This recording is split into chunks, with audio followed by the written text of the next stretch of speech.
안녕하세요. 사연에 빠지다의 DJ 민영입니다. 오늘 사연자는 매일 참을 인자를 마음에 새기며 보살 같은 마음으로 살려다가 결국은 다 때려치우고 본래 성격대로 살기로 했다는데요. 과연 어떤 사연인지 들어보시겠습니다. 오늘도 두 가지 사연 준비되어 있는데요. 끝까지 들어주실 거죠? 그럼 오늘의 사연 바로 시작할게요.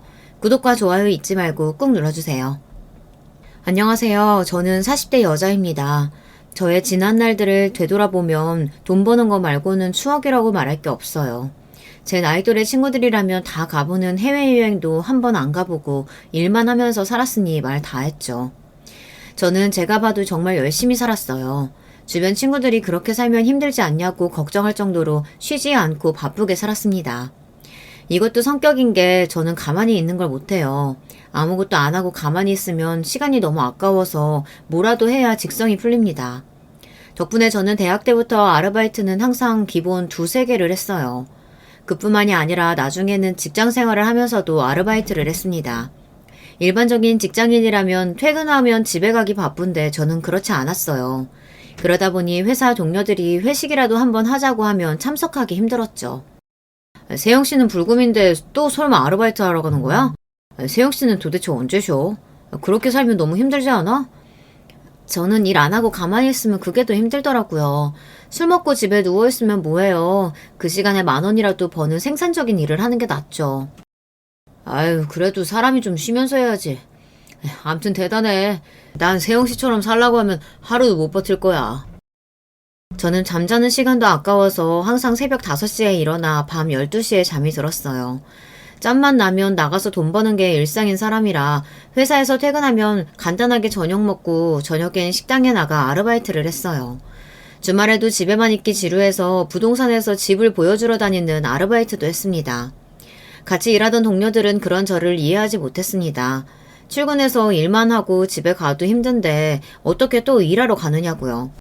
그럴 때마다 저는 항상 저에게는 일상이라 별로 힘들지 않다고 말하며 웃고 말았습니다. 더 이야기해봐야 왜 그렇게 힘들게 돈을 버냐, 빚이 많냐 등등 사생활에 관련된 질문만 듣게 되니 더 이야기하고 싶지 않았거든요.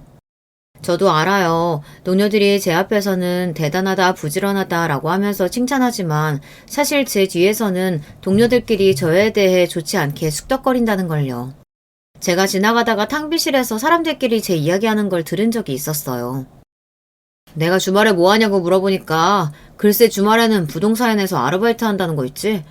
도대체 돈을 얼마나 벌려고 저렇게 악착같이 사는 거야? 그러니까 집에 빚이 엄청 많나? 그러지 않고서야 어떻게 저렇게 살 수가 있어? 그리고 자세히 보면 가방이나 신발 같은 것도 매일 같은 것만 신고 다니잖아. 아휴, 저 나이에 저렇게 지질이 궁상으로 사는 거 보면 좀 안쓰럽다.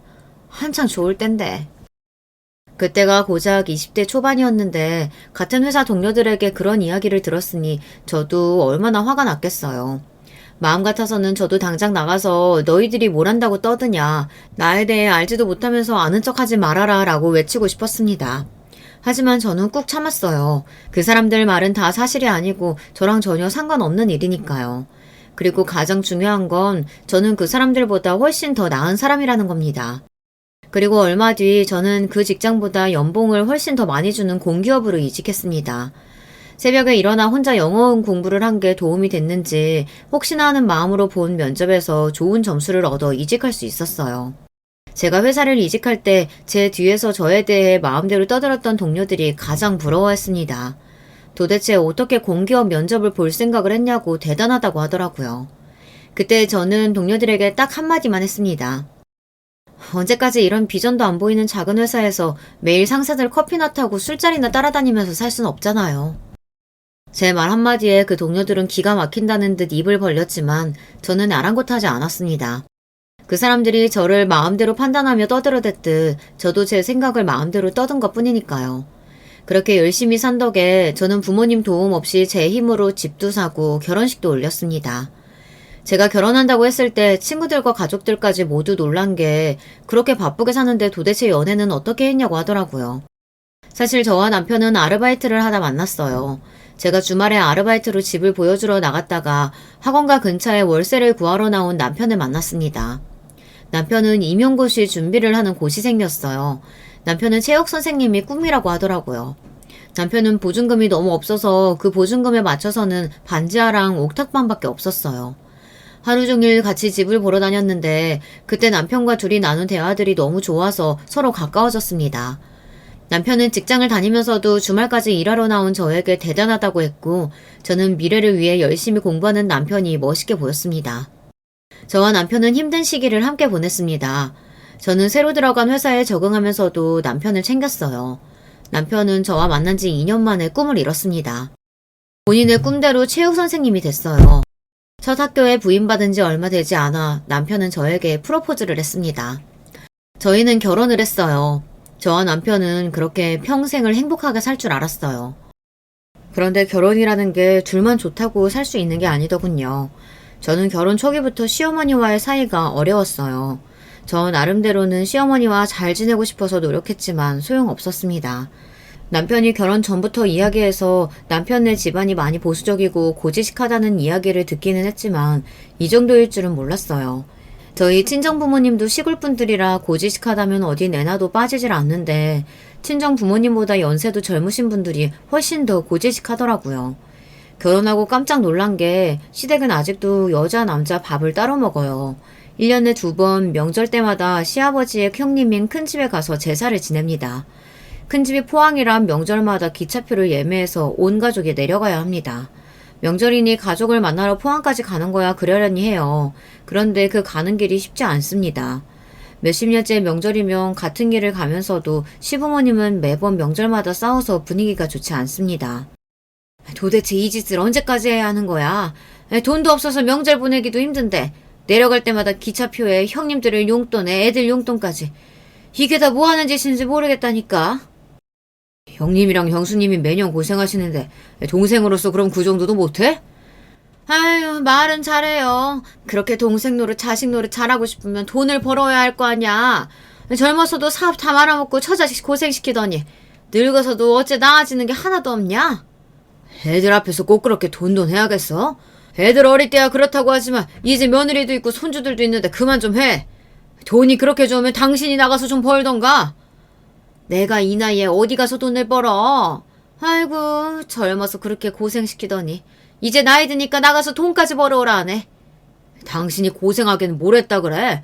빚 때문에 허덕일 때도 집구석에서 놀기만 한 게. 어머, 이 인간 말하는 것 좀 봐. 나 아니었으면 아들 셋 대학까지 다 어떻게 보냈어. 그나마 내가 잘 키웠으니까 우리 애들이 저렇게 잘 큰 거지.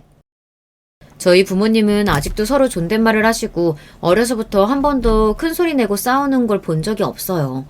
그렇다 보니 시부모님이 싸우시는 모습을 보면 놀라서 가슴까지 벌렁거렸어요. 서로 불만이 있어도 그렇지 어떻게 자식이랑 손주들까지 있는 앞에서 저러실까 싶어서요. 그런데 저만 놀라서 어쩔 줄 모르지 다른 가족들은 익숙하다는 듯 말리지도 않았습니다. 물론 남편에게 익히 들어 저도 알고는 있었어요. 시아버지께서 젊어서 사업하시다 망하는 바람에 온 식구가 거리에 나앉을 정도로 가난했었다고 하더라고요. 빚이 너무 많아서 그 빚을 갚느라 주변 친척들한테도 돈을 빌렸었대요.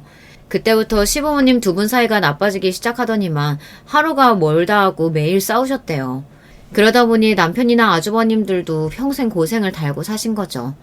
남편만 해도 임용고시 준비하면서도 새벽마다 아르바이트하며 생활비를 벌었어요. 거기다가 시어머니께서 돈이 없어서 힘들다고 하시면 생활비까지 보내드리고 했었나 보더라고요. 아주버님들도 마찬가지예요. 결혼할 때 도움은 당연히 못 받았으니 아이들까지 있는데도 아직도 월세를 살아요.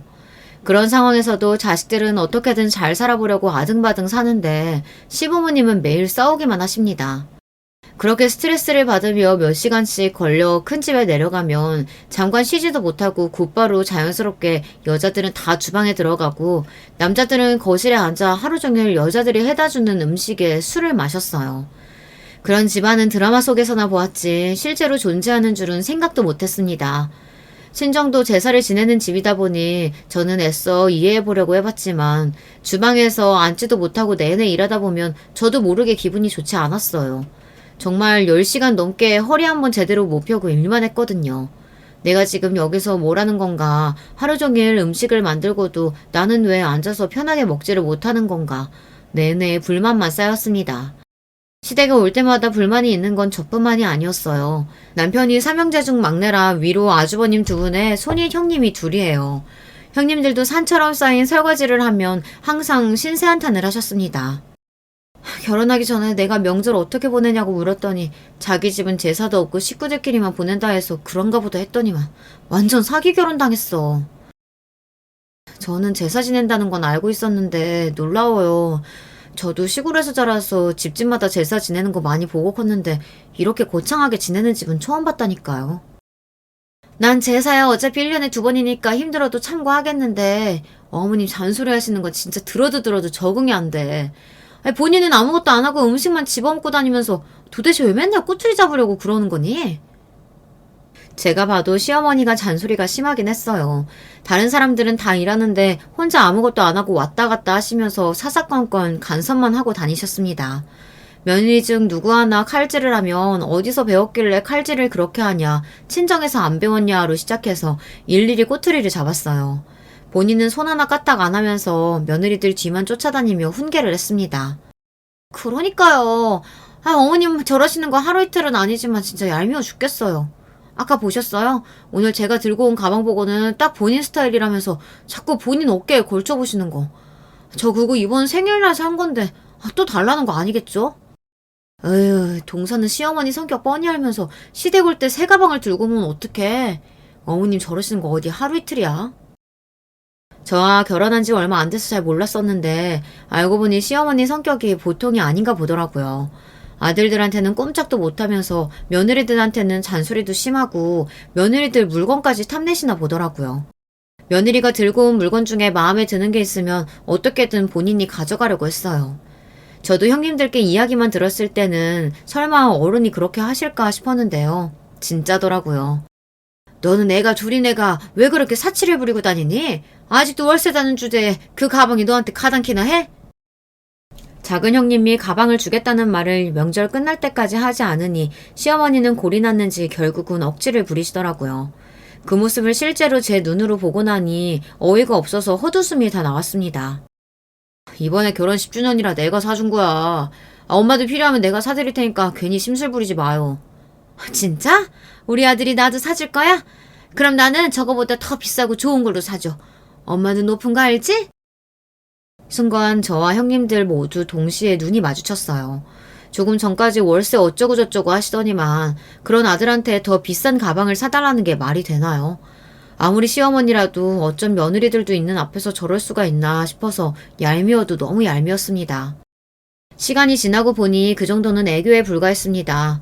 시어머니는 은근히 사람을 힘들게 들들 볶았어요. 한 번은 이런 일이 있었습니다. 시어머니께서 볼 일이 있어서 근처에 오셨다가 잠깐 우리 집에 오셨어요. 그런데 오자마자 제 냉장고를 활짝 열고 안에 있는 걸 마음대로 꺼내더라고요. 그러더니 한다는 말이 기가 막혔습니다. 새아가, 사돈 시골에 사신다고 하지 않았니? 근데 어쩜 너희 집 냉장고에는 그 흔한 시골 고추장이나 된장도 하나 없어? 어머, 이거 사골 아니야? 너희는 젊은 애들이 사골을 다 사고 그러니? 이 비싼 걸. 그거 엄마가 보내주신 거예요.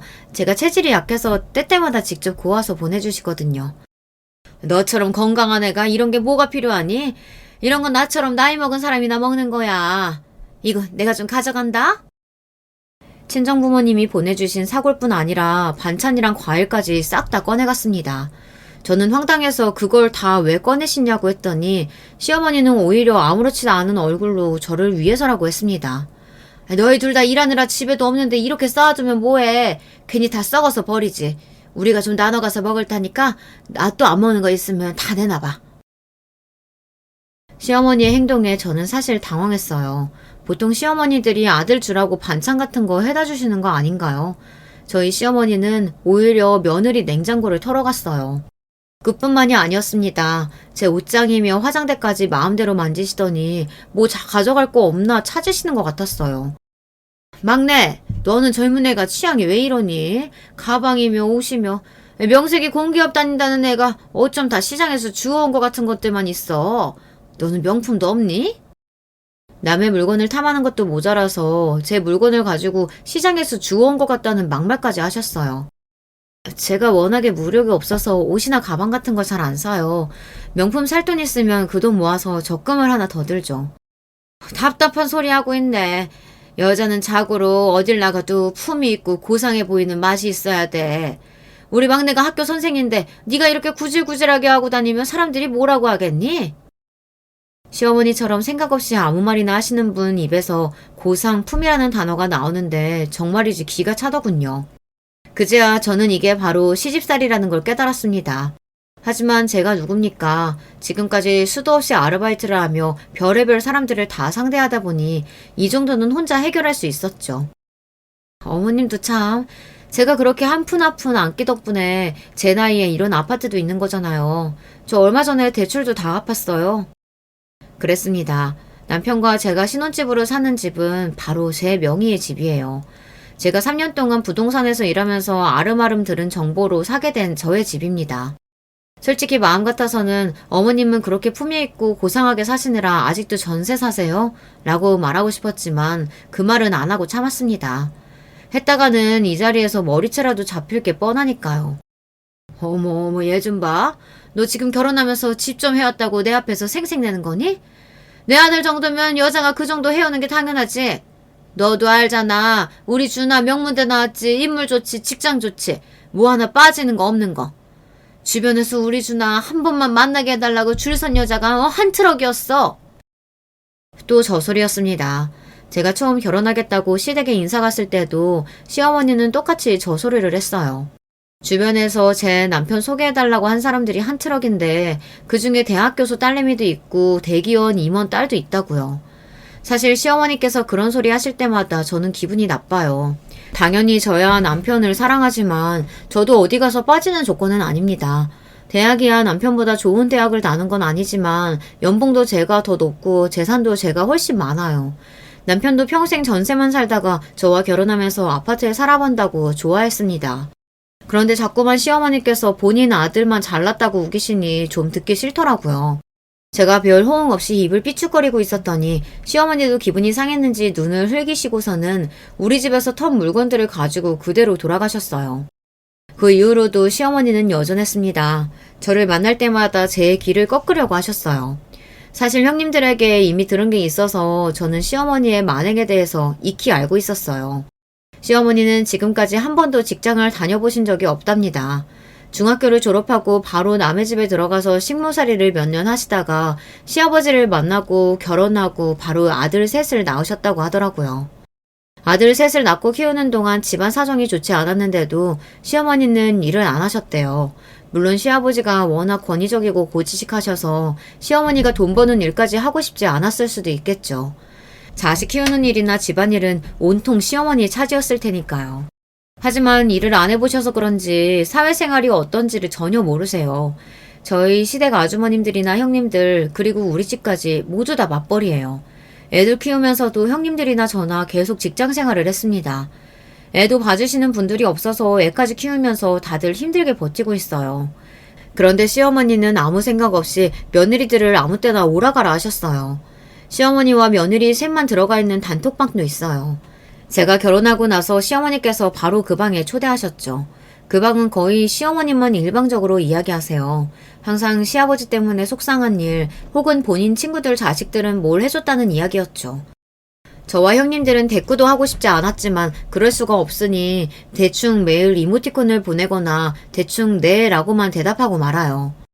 그러던 어느 날이었어요. 그 단톡방에 시어머니께서 웬 일정을 하나 보내시더라고요. 그러고는 연달아 날짜만 3개가 찍혀 있었어요. 그러더니 하시는 말씀이 기가 막혔습니다. 5월 19일 1시 30분, 5월 26일 2시, 6월 7일 1시. 내가 통 입맛이 없고 머리가 아파서 병원 갔더니 무슨 검사를 해야 한다고 3일에 걸쳐서 병원에 와야 한다고 하네. 병원이 멀어서 혼자 가기 힘드니까 너희들이 돌아가면서 나 좀 데리고 가라. 순간 단톡방에는 정적이 흘렀습니다. 당연한 일이었죠. 며느리 셋 다 직장에 다니고 애들이 있는데 바로 다음 주부터 있는 병원 일정을 마음대로 통보하고 데리러 오라고 하셨으니까요. 저와 형님들만 있는 단톡방이 난리가 났습니다. 형님들은 도대체 시어머니께서 왜 또 저러시냐고 툴툴거렸어요. 저도 짜증이 나기는 마찬가지였습니다. 또 시작이다. 바빠 죽겠는데 왜 또 저러시는 거야? 5월 19일이면 바로 다음 주인데 지금 당장 돌아가면서 데리고 오라고 하면 우리가 어떻게 돼? 무슨 회사가 놀이터도 아니고. 아무리 직장 생활을 안 해봤어도 그렇지 저런 이야기를 왜 며느리들한테 하는 거야? 뻔하죠. 어머님 생신 다가오잖아요. 며느리 하나하나 만나서 뭐 갖고 싶다, 뭐 필요하다 연설하시려고 그러죠. 그랬습니다. 저는 몰랐는데 시어머니께서 매년 당신 생일만 다가오면 며느리들을 만나서 뭐가 필요하네, 뭐가 갖고 싶네 이야기하신답니다. 아무리 그래도 어머님은 병원 일정을 상의도 없이 마음대로 통보하시면 어떡해요. 형님들 시간 되세요? 저는 생일이고 뭐고 간에 시어머니께서 멋대로 날짜와 시간을 잡아 통보하듯 메시지를 보낸 게 더 화가 났습니다. 안 그래도 일하면서 어린 딸을 매일 어린이집에 맡기고 출근하는 것도 마음 쓰여 죽겠는데 시어머니까지 저렇게 귀찮게 하시니 짜증이 나더라고요. 착한 형님들은 어떻게든 시간을 맞춰서 시어머니를 모시러 가려고 했지만 제 생각은 달랐습니다. 시어머니께서 말도 안 되는 요구를 하시는데 제가 들어드릴 필요 없다고 생각했어요. 그래서 저는 시어머니와의 단톡방에 제 생각을 이야기했습니다. 어머니 말씀은 알겠는데 회사에 급한 일정이 있어서 저는 다음 달까지 따로 휴가를 쓸 수는 없어요. 전 급하시면 준하 씨나 아주버님들께 이야기하세요. 저는 이 정도는 당연히 할 수 있는 이야기라고 생각했는데 형님들은 꽤 놀라시더라고요. 형님들도 불만이 있을 때마다 시어머니께 은근히 이야기하긴 했는데 시어머니에게는 잘 안 통한다고 하시더라고요. 그런데 역시나 형님들 말대로 시어머니는 상식적으로 말이 통하지를 않았습니다. 애들 직장생활 하기도 힘든데 거기다가 대고 이런 쓸데없는 일까지 신경 쓰라고 할 수가 있니? 이런 일은 여자가 하는 거지. 저는 순간 너무 화가 나서 남편에게 전화를 했어요. 그리고 시어머니께서 하신 이야기를 그대로 남편에게 했습니다. 그러자 남편도 적잖이 당황하더니 본인이 알아서 하겠다고 하더군요. 그리고 몇 시간 뒤 퇴근하려고 하는데 시어머니에게 전화가 왔습니다. 전화를 받았더니 수화기 너머로 시어머니의 고함 소리가 버럭 들렸어요. 얘 막내! 너는 도대체 어떻게 된 애가 그렇게 너밖에 모르니? 내가 병원 좀 같이 가자고 한 게 그렇게 기분이 나쁠 일이야? 별일도 아닌 거 가지고 학교에서 일하는 애한테 전화해가지고 뭐라고 했길래 우리 착한 막내가 나한테 화를 내? 세상에 이런 시어머니가 또 있을까요? 어떻게 된 게 자기 자식은 귀하게 여기면서 남의 자식한테는 저렇게 몰상식하게 하는 건지 모르겠어요. 저는 더 말하고 싶지도 않아서 가장 쉬운 방법을 쓰기로 했습니다. 저는 시간이 안 되니까 준하 씨한테 가라고 한 거예요. 그리고 어머님 뭘 잘못 알고 계시는데 어머님 아들들만 일하는 거 아니고 며느리들도 똑같이 일하고 있어요. 시간 안 되고 회사에 눈치 보이는 건 다 똑같다고요. 암튼 정 안 되면 제가 택시 보내드릴 테니까 그냥 여러 사람 편하게 택시 타고 가세요. 그 전까지는 저도 시어머니에게 잘 보이고 싶기도 하고 잘하려고도 해봤어요. 그런데 언제부턴가 시어머니의 말이나 요구사항이 항상 도를 지나치고 선을 넘다 보니 저도 더는 받아들일 수가 없더군요. 그냥 시어머니는 돈으로 해결하는 게 제일 편했어요. 제가 자세히 말은 안 했지만 결혼하고 지난 10년 동안 시댁에 돈 때문에 힘든 일이 있을 때마다 저와 남편이 시부모님을 도와드렸어요. 다른 형제들도 조금씩 생활비를 도와주시는데도 시어머니는 항상 돈이 없다고 하셨죠. 시아버지께서 공장을 운영하시긴 하시는데 그게 잘 안 되는지 시어머니에게 생활비를 전혀 안 주신다고 하더라고요. 제 생각은 생활이 안 될 정도로 경제적으로 힘드시면 어머님도 일을 해야 하는 거 아닌가 싶지만 그런 이야기는 남편이나 시어머니에게 할 수는 없었습니다. 결혼해서 신기한 게 한 가지 있다면 남편을 사랑해서 가족이 됐지만 생판 남이었던 사람들끼리 무작정 가족이라고 만나 생활하다 보니 이해하기 어려울 때가 많아요. 특히나 시부모님이 이해하기 어렵습니다. 아들이 셋이니 키우느라 힘드셨던 건 알지만 저희 부모님이랑은 정말 달라요. 저희 부모님도 하루도 쉬지 않고 열심히 사시는 모습을 보고 저도 그대로 배운 거예요.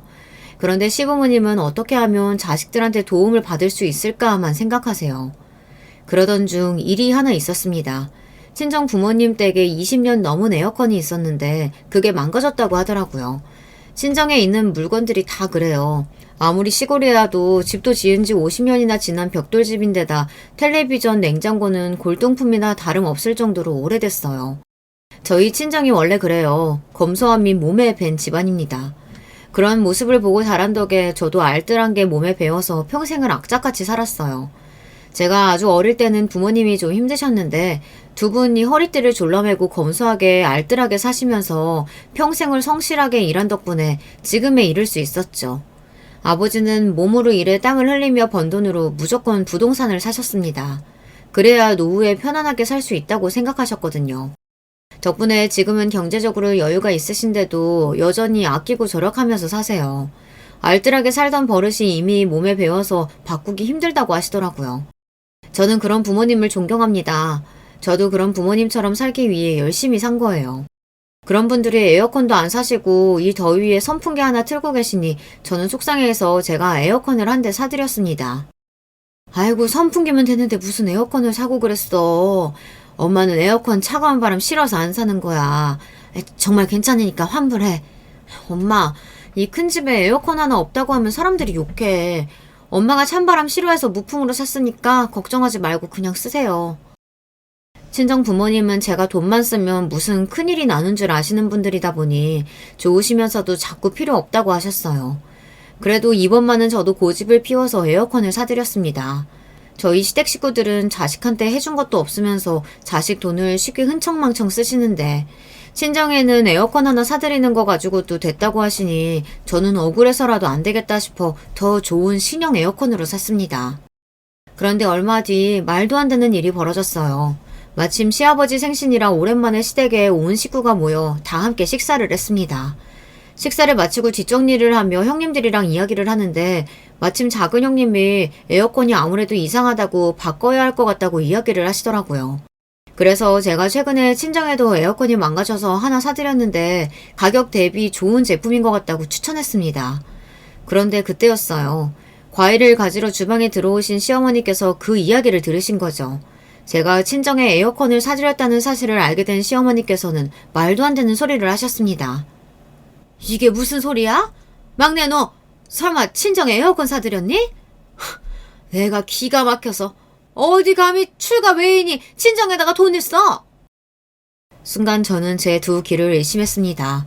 시어머니께서 원래도 말도 안 되는 소리를 항상 하시기는 했지만 지금까지 본인이 저에게 한 짓이 있는데 어떻게 고작 에어컨 하나 가지고 저에게 저런 소리를 할 수 있을까 싶었죠. 뻔뻔해도 너무 뻔뻔했어요. 시어머니의 말이 얼마나 기가 막혔으면 옆에 있던 형님들까지 놀라서 제 편을 들었어요. 어머니, 동서 능력 있는 거 뻔히 아시면서 무슨 그런 소리를 하세요. 동서 능력이면 친정에 그 정도는 해드릴 수 있죠. 말 같지도 않은 소리 하고 있네. 여자가 돈 벌어봐야 얼마나 번다고 돈을 허투루 써. 그리고 아무리 돈이 있어도 결혼한 유부녀가 그렇게 큰 돈을 마음대로 써도 돼? 시어머니의 말을 들으면 들을수록 기가 막혔습니다. 저는 어이가 없어서 더는 들어줄 수가 없었어요. 시어머니의 뻔뻔함에 치가 떨렸습니다. 어머니야말로 그거 아세요? 어머님이 사시는 이 집 명의도 제 명의인 거? 그 나이에 갈 데 없어서 며느리 집에 얹혀 사시면서 어머님이 저한테 이래라 저래라 하시면 안 되죠.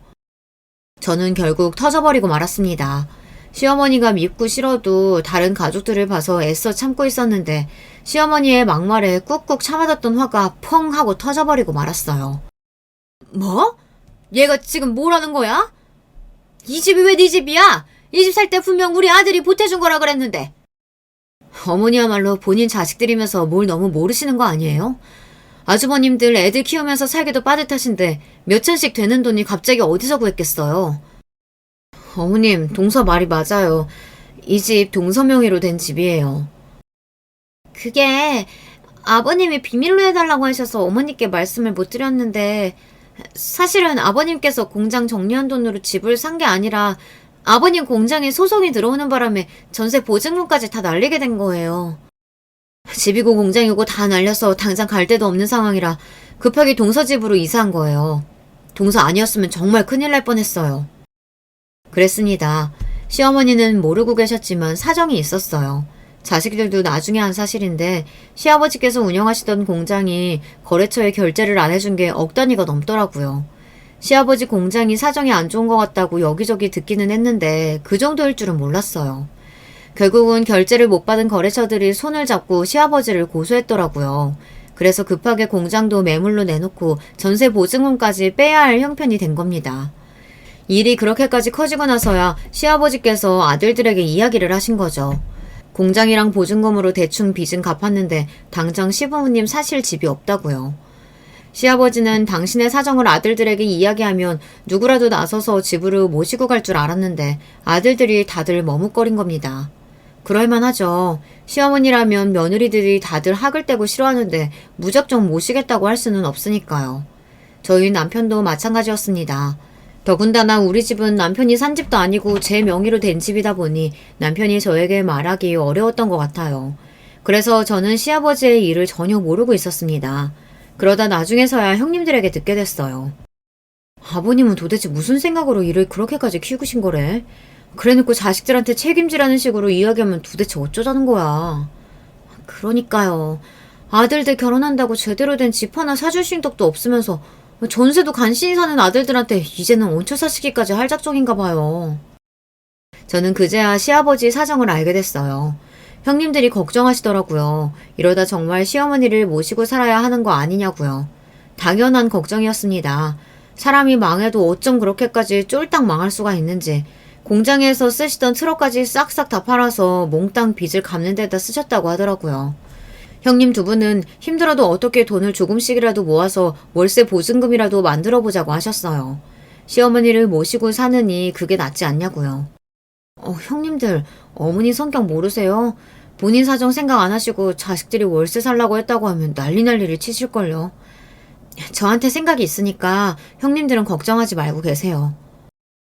우리야 매번 동서한테만 너무 부담 주니까 미안해서 뭐라도 해보려고 했지. 우리가 정말 막내 동서한테 면목이 없다. 괜찮아요. 그런 시어머니랑 누가 살고 싶겠어요. 저는 생각만 해도 끔찍해요. 차라리 내가 사는 집을 주고 말지. 진심이었습니다.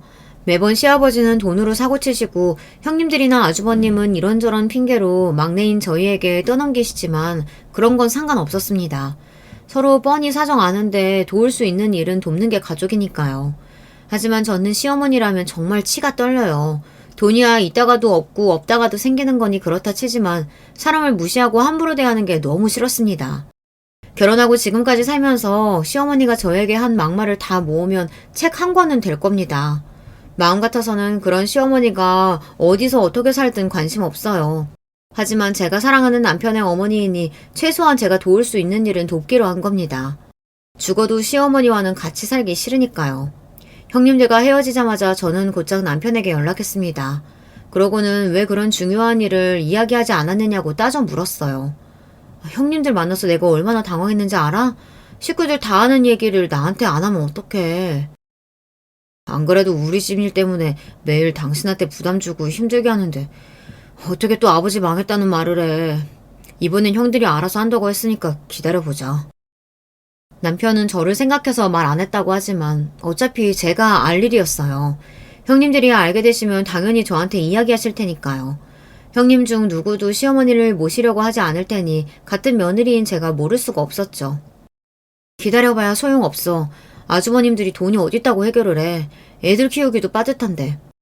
마포에 있는 내 집 안 그래도 곧 있으면 전세 끝나니까 거기 전세 끝나는 대로 어머님 아버님 들어가서 사시라고 해. 저는 구구절절 말할 것도 없이 그냥 제 생각을 이야기했습니다. 괜히 서로 배려하려고 말을 빙빙 돌려봐야 답은 하나밖에 없으니까요. 마포집 장인어른이 당신 앞으로 해주신 집이잖아. 거길 어떻게 어머니 아버지 들어가서 사시라고 해. 장인어른이 알게 되시면 어쩌려고. 월세도 아니고 계속 전세 줬던 집이라 괜찮아. 그리고 이제는 내 명의로 된 내 집인데 뭐 어때. 어머님 아버님 지금 당장 계실 데도 없는데 나한테 그 집이라도 있어서 다행이지 뭐. 사실 제가 결혼하기 전에 친정아버지께서 저에게 집을 하나 증여해 주셨어요. 결혼 선물이라고요. 저도 제가 산 집이 있다 보니 아버지에게 집을 안 받겠다고 했었어요. 저한테 집 있는데 뭐하러 또 주세요. 마포 집은 아버지가 사신 집이니까 아버지가 전세 주시든 월세 주시든 하시면 되죠. 아이고, 이 아버지 공평한 사람이야. 너희 오빠 장가도 할 때도 똑같이 해줬으니까 너도 똑같이 해줘야지. 마포 집은 너 결혼하면 주려고 진작 사둔 집이니까 네가 전세를 주든 팔아서 결혼 자금으로 쓰든 알아서 해. 당시에는 괜히 죄송스러운 마음에 못 이기는 척 집을 받았지만 속으로는 사실 너무 좋았어요. 아버지께서 주신 마포집은 두기만 해도 계속 집값이 오르는 상황이라 가지고만 있어도 이익이었거든요. 나중에 그 집은 제 자식을 주든 노후 자금으로 쓰든 하려고 전세를 주고 있었어요. 그런데 어쨌든 급한 상황에 쓸 수 있어서 다행이라고 생각하고 좋은 마음으로 시부모님을 위해 도와드렸습니다. 그 이후 시아버지는 곧바로 시어머니에게 공장을 정리했으니 이사하자고 하셨어요. 공장을 정리한 돈으로 집을 샀다며 둘러대고 마포 집으로 들어간 거죠. 당시에 가족 모두가 시어머니에게 비밀로 한 건 시아버지께서 부탁하셨기 때문이에요. 젊어서도 사업 망해서 가족들 고생이라는 고생은 다 시켰는데 또 공장이 망한 걸 시어머니께서 알게 되면 시어머니께서 시아버지를 가만히 안 둘 거라고 하셔서 당분간만 비밀로 하기로 한 거예요. 때가 되면 시아버지께서 시어머니에게 이야기하겠다고 하셨거든요. 하지만 시아버지는 시어머니에게 말할 생각이 없어 보였어요. 제가 집이 아까워서 이야기한 게 아니에요. 아무리 생각해도 시어머니고 시아버지고 너무 염치가 없으신 것 같아 화가 나 터트린 겁니다. 어이구 이 인간아. 그 나이에 할 짓이 없어서 또 사업을 말아먹어? 내가 쪽팔려서 할 말이 없다. 도대체 얼마나 날린 거야? 집이랑 공장까지 다 날린 거야? 아니, 공장이라고 매일 하면 할수록 적자인데 그럼 어떡해? 그래도 우리 며느리 하나는 잘 얻어서 이렇게 좋은 집까지 얻어서 살고 있는데 당신은 생각도 없이 왜 자꾸 애들을 괴롭혀? 당신이야말로 얼른 막내한테 사과해. 시어머니도 불쌍하긴 불쌍해요. 남편이라고 철딱서니가 없어서 매일 사고만 치고 수습할 줄은 모르니 평생 고생만 하면서 사신 게 눈에 훤하거든요. 하지만 시어머니는 연민도 아까웠어요. 입만 열었다 하면 막말을 퍼부으시는 게 일상이었거든요. 사과는 무슨 사과야. 이게 다 당신 때문에 이렇게 벌어진 일인데 내가 미쳤다고 돈 좀 있다고 시어머니 앞에서 싸가지 없이고는 저런 거한테 사과를 해. 그리고 며느리 집이면 엄연히 잘난 내 아들 집인 거지. 내가 우리 아들네 집 살면서 며느리 눈치를 왜 봐? 여자가 시집 왔으면 이 정도는 당연한 거지. 시어머니는 성질만 있지 현실을 몰라도 너무 몰랐어요. 저는 기가 막혀 헛웃음이 다 튀어나오더군요. 어머님이 몰라도 뭘 너무 모르시네요. 이 집이 왜 어머님 아들 집이에요? 엄연히 제 이름으로 된 제 집인데요. 여자가 아무리 잘나도 집안에 가장이 따로 있는데 그게 무슨 소리 하는 거야? 네 집이면 당연히 네 아들 집이지. 시어머니는 끝까지 제 말귀를 못 알아들으시고 본인 이야기만 하셨어요. 아무래도 이 기회에 시어머니의 못된 말버릇을 고쳐도 고쳐야 할 것 같아 저도 최후의 방법을 썼습니다. 좋아요. 어머님은 잘난 아들들 있으시니까 앞으로 아들들한테 다 알아서 해달라고 하세요. 저는 내일 바로 부동산에 가서 전세 들어올 사람 있는지 알아봐달라고 할 테니까. 저는 제 할 말만 하고 시댁을 나와버렸습니다. 그리고 저는 남편과 아주버님들에게도 말했어요. 내일 바로 집 내놓을 테니까 그런 줄 알라고요. 그러자 아주버님들과 남편이 시어머니에게 난리를 쳤나봐요. 어쩌자고 저에게 그런 소리를 했냐고요. 마포집 나오면 엄마 아버지 지금 당장 갈 데나 있어? 며느리들이 다들 어머니 싫다고 아무도 안 모시겠다고 하는데 도대체 어쩌라고 그래? 뭐야? 내가 싫어서 아무도 나를 안 모셔? 웃기고들 있네. 내가 내 아들들이랑 살겠다는데 지까지 것들이 뭐라고 나랑 사내만에 그래? 큰애야, 오늘부터 우리는 너희 집으로 가야겠다. 시어머니는 정말 아무것도 모르세요. 본인이 살자고 하면 아들들이 네 알겠습니다 할 줄 알았나 봐요. 엄마 무슨 소리 하는 거야? 이제 하다하다 아들 이혼까지 시키려 그래? 애들 엄마가 어머니 모시고 살 바에 이혼해서 애들하고 나가서 산대. 시어머니는 이 상황이 괘씸하다며 울분을 토로했지만 소용없었습니다. 작은 아들이나 막내 아들인 제 남편도 상황은 똑같았으니까요. 아무도 시어머니를 모시겠다고 하지 않았어요. 어이구, 예편네가 그동안 며느리들한테 어떻게 했길래 이래? 당장 막내한테 연락해서 빌어. 그래야 계속 그 집에 살 수 있을 거 아니야. 시아버지마저 시어머니의 속을 박박 긁자 화가 나다 못해 충격까지 받으신 시어머니는 그대로 알아누웠다고 하더라고요. 저는 신경도 쓰지 않았습니다. 시어머니는 현실을 좀 아셔야 해요. 그리고 며칠 후 믿기지 않는 일이 벌어졌어요. 시어머니께 연락이 왔습니다. 내가 이 나이 먹도록 누구한테 잘못하고 살았다는 마음을 먹은 적이 없었는데 그 일 있고 나서 혼자 많이 생각했다. 내가 막내, 너한테 잘못했어. 생각지도 못한 전화였습니다. 아무리 그런 일이 있었어도 시어머니는 변하지 않을 거라고 여겼어요. 시어머니라면 또 뻔뻔한 얼굴로 나타나서 집이 누구 집이든 네가 무슨 상관이냐. 네 집이면 내 아들 집인 거지. 싫으면 네가 내 아들하고 이혼해라. 이렇게 소리칠 줄 알았는데 웬일로 저에게 잘못했다며 사과라는 걸 하시더라고요. 저는 믿기지 않아서 다시 한번 시어머니에게 물었습니다. 어머님 설마 지금 저한테 사과하시는 거예요? 그래. 남편이고 아들들이고 제대로 자기 앞가림 하나 못하고 사는 놈들인데 며느리인 네가 열심히 산 덕분에 내가 그 덕에 도움 많이 받았어. 너한테 지질이 궁상이라고 한 거, 그리고 친정에 에어컨 좀 사드렸다고 화낸 거, 내가 다 미안하다. 내가 살기가 힘들어서 괜히 스트레스를 너한테 풀었나 봐. 사과하신다는 분 목소리가 저보다도 훨씬 컸지만 그것만으로도 저는 신기했어요. 시어머니 성격에 본인이 한 말에 대해 인정하고 사과한다는 게 쉬운 일은 아니었을 테니까요. 이제라도 아셨으면 앞으로는 그러지 마세요. 형님들이나 저나 착하니까 어머님 성격 받아들인 거지. 다른 며느리들 같으면 벌써 자식이고 남편이고 다 두고 도망갔을 거예요. 시어머니가 큰 목소리로 시원스레 이야기하신 것 같아도 끝을 얼버무리는 게 민망하고 창피하신 것 같더라고요. 저는 애써 시어머니께서 민망하실까봐 어울리지 않게 능청을 떨었습니다. 아유, 그래, 알았어. 앞으로는 내가 며느리들 떠받들어 보시면서 살 테니까 다들 기대해라. 시어머니는 마치 선전포고하듯 소리를 지르시곤 전화를 끊어버렸어요. 그날 이후 시댁에는 많은 변화가 있었습니다. 시아버지께서 저지른 만행을 시어머니께서 아시게 됐으니 시어머니의 권력은 더 강해졌어요. 그리고 시어머니께서는 그 권력을 이야기하신 대로 며느리를 위해 쓰셨습니다. 주제도 안 되는 인간이 사업한다고 나대더니만 결국은 또 망해서 자식들 고생시켜. 앞으로 당신은 우리 집 가장 아니니까 집안일은 당신이 알아서 해. 그리고 앞으로 나는 제사 보이콧이야. 내가 평생 고생하면서 제사상 차렸으면 그만이지. 우리 며느리들까지 고생 안 시킬 거니까 그런 줄 알아. 시어머니의 화가 시아버지에게 다 넘어간 것 같긴 하지만 어쨌든 시어머니께서 며느리들에게 잘해주겠다는 약속은 여전히 잘 지키고 계세요. 덕분에 앞으로 명절엔 큰 집에 가지 않고 시댁에서 간소하게 우리끼리 보내기로 했습니다. 가족끼리 여행을 가기도 하고 외식을 하기도 하고 있어요. 어제는 우리가 하루 종일 차리고 설거지 했으니까 오늘은 남자들이 하는 거 어때요? 어머 동서, 너무 좋은 생각이다. 우리도 하루는 쉬어야지. 아이고, 남자들이 뭐 할 줄 아는 게 있다고. 괜히 일 2번 하지 말고 그냥 우리가 하자. 어머님이 모르셔서 그렇지 어머님 아들들 집에서는 설거지도 잘하고 청소도 잘해요. 여보, 어머님께 여보도 집안일 잘한다고 좀 보여드려.